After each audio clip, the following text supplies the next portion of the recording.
So I graduated college in 1989, and I'd already done the local music business thing, and I decided to move to Los Angeles. So I moved to Los Angeles, and I started out doing some retail marketing.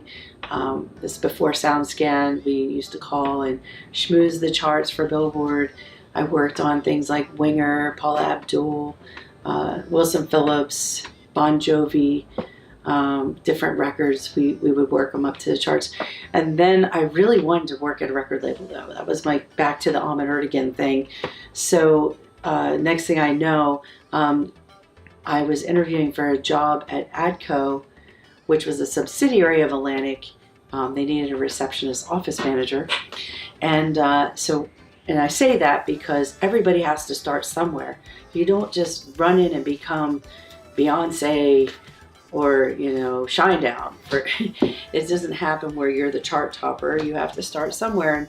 And, for me, that was the same thing. I didn't just become an A&R executive that knew all these things and all these people. I had to work my way there. And so I remember, though, walking in the first day, and I had to go register and do my paperwork at Atlantic Records, the parent company. And it was so exciting to open those doors. And I'm like, I'm at Atlantic Records. I'm at AnRGirl's label. Here I am. I finally came from the little town in New Jersey. I'm in Los Angeles, and I'm going to work at this record company. So I did that. And in the time I was there, I moved up to an A&R executive assistant, and I brought bands in and was the first to bring bands in like Deftones. And then I brought in Alanis Morissette's demos, and my boss passed on him, and I'm not going to say his name because he'll be mad at me. And then I was promoted to an A&R rep, and I brought in Blink-182, and they passed on them for 2 years. And I say that so all you artists out there know that you don't just walk in and get signed if that's what you want to do. A lot of artists want to be DIY too and be indie, and that's great too. But if you want to be a star at a record label, a major label, just know you might get passed on a few times, and that's okay. You can still end up being multi-platinum. And then from there, I went on to do A&R at Capitol Records, and there I brought in Boson, who was nominated for a Golden Globe for original song soundtrack, Miss Congeniality. The song was 1 in a Million, and he was up against Bjork, Sting, Garth Brooks, and Bob Dylan. And the song was on the demo that he submitted to me, and I signed him. And I mean, the kid was 24 years old. I was so proud of him to even be in the company. He didn't win, but good company to be in. So I consider that a great success. And then he went on to tour with Britney Spears. And then we also signed Supervision, who was a blind rapper. I wrote a letter on his behalf to Stevie Wonder, and we ended up getting him on the Democratic National Convention with Stevie Wonder. Stevie called me and asked if, after he read my letter, if he could have Supervision with him. So I felt that was a major accomplishment. So it's not always about platinum records and things like that. It's helping artists see what it is that's important to them. Like Supervision wanted to perform with Stevie Wonder, and I made that happen for him. So to me, that was a great accomplishment. Excuse me. And then the other big success I had was Vega 4. Signed them to Capitol Records. From the manager who also brought me Muse before anybody else. And my boss at the time just didn't move fast enough on Muse, so we didn't get them. But he came back around, the manager came around and gave me, his name is Safdar Jaffrey, and he gave me Vega 4. Vega 4 did not end up coming out on Capitol. They came out on Sony. They had a big hit with Time of Our Lives with Paul Van Dyke. And then Johnny, the singer-writer of the band, went on to record with Snow Patrol and become the champion for an artist named Ed Sheeran. And Johnny is the co-writer of Shape of You. So I feel really good about helping Johnny get his career started and being the first label to sign him. So from there, I left and went on my own.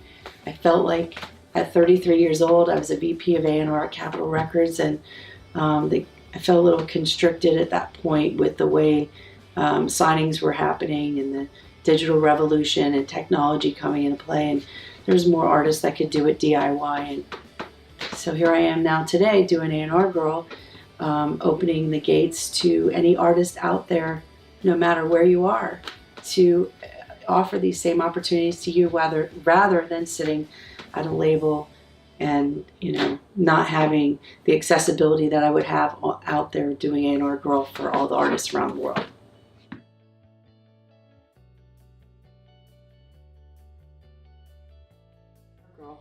Why?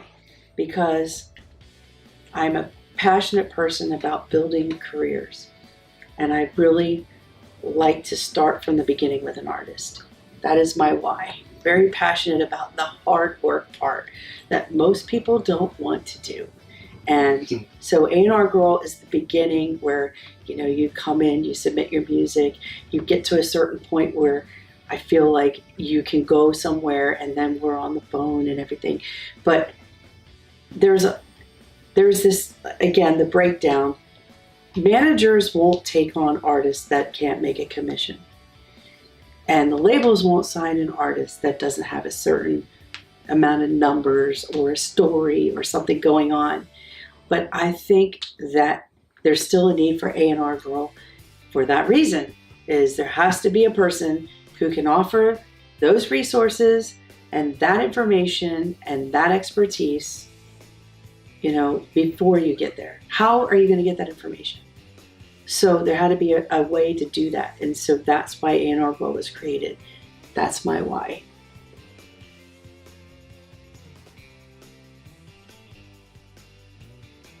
Okay, so A&R. A lot of artists don't even know what A&R is anymore. And I don't mean that in a disrespectful way. It's kind of a lost term. So A&R is artist and repertoire. And A&R people traditionally are the people that discover the talent and see the vision of the talent, and they have the repertoire to take the talent down the road it needs to get to for success. That is what an A&R person is.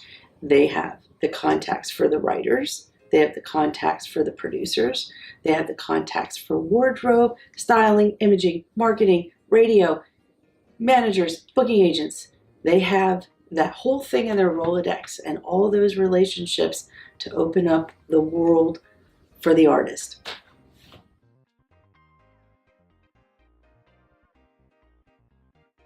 Why is Holly Hutchison doing the music business, and how did it lead me to A&R Girl?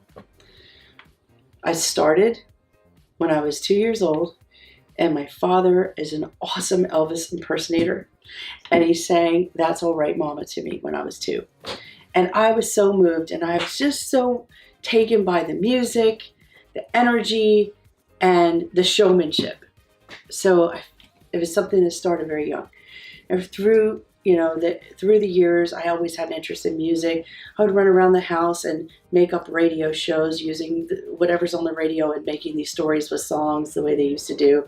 And then I would go through my stepfather's collection of 45s from back in the 50s and 60s and memorize every song title, every writer on anything that was on that label. I had to know it and quiz myself. I was just nerdy like that. I wanted to know everything. And then I got into Led Zeppelin, and I loved rock, and I studied all the records and the songs, and would just sit and vibe out to that, and then have contests with kids like, okay, I know what track that is on which side of the Led Zeppelin album and everything, take bets, everything. So, and then fast forward, I'm in college, and, I was a huge Bon Jovi fan, and I heard Bon Jovi was playing in town and that he was staying at a particular hotel. And so we wanted to try to meet him, and we ended up meeting a band called Skid Row instead.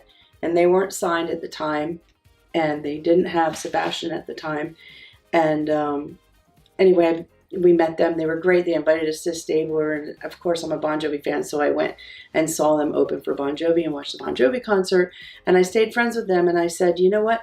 I really want to do the music business. I was in college going and studying to be a lawyer, and something about music, and then my father's past resonating with me as a musician, I just felt like I really want to try to do that. So I changed my whole major, and I changed into a communications major and started writing a rationale to the deans so that they would allow me to do that. And not only did I get an approval, I got they told me they wanted to commend me on my rationale. I was that passionate and that excited about what I was going to do in the music business in a town surrounded by cornfields. So I met Skid Row, and I booked them at the airport music hall. And of course, if you're going to book a show, you have to go and do an interview with the band. So at this point, they had just gotten Sebastian, and I went in a snowstorm and I interviewed the band, and I did the first interview they ever did, and I still have it on cassette. And they played at the airport music hall, and there was a big snowstorm again, and I thought, well, nobody's going to show up. Oh, great, my first show. I'm 20 years old, I'm in college, and I'm trying to do this, and I'm going to look like a big joke. And next thing I know, I find out from the guy who's managing the club that AnRGirl, the founder of Atlantic Records, is coming in to see this show. And I'm sitting there going, AnRGirl, Atlantic Records. Oh my God, that's the label on every Led Zeppelin album I ever lived. So this is like God to me. The guy that found Led Zeppelin is coming to my show. And so he comes in with Tu and Jerem and their wives, and it was just amazing watching him headbanging to Skid Row. And then afterwards, we were in the apartment that was like the green room upstairs at the venue, and he says to Snake, "You signed with Atlantic Records, and you never have to worry about money again," in his Turkish accent. And I was standing there with Snake going, "Oh my God, I want to be this guy. I want to be the guy that's going to help these guys move forward in their career and do the thing that they love." And so that stuck with me forever. And, you know, at that time, I remember telling my mom, and she always says it to me too.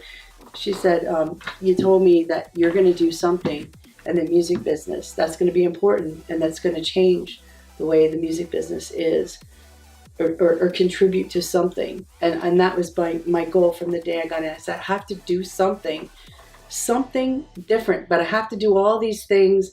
I have to do this journey first. And my journey was going to LA and working at labels and going out on my own and studying the lay of the land and working independent projects.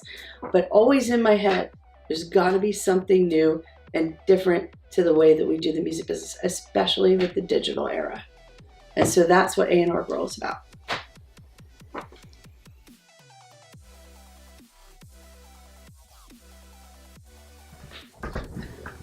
All of my successes in the music business with the 32 years of experience can be shared with anybody out there who wants to do music. And I encourage them to submit to A&R Girl and know that nothing is impossible. Just remember, we share a passion for music. I started out from a town with one blinking stoplight and had the motivation to do music for my career. And I'm saying that you can do that too. And I'm inviting you to come and do that with me. And let's figure out what you want to do with your career, and I can help guide you through that. But you first have to submit to A&R Girl.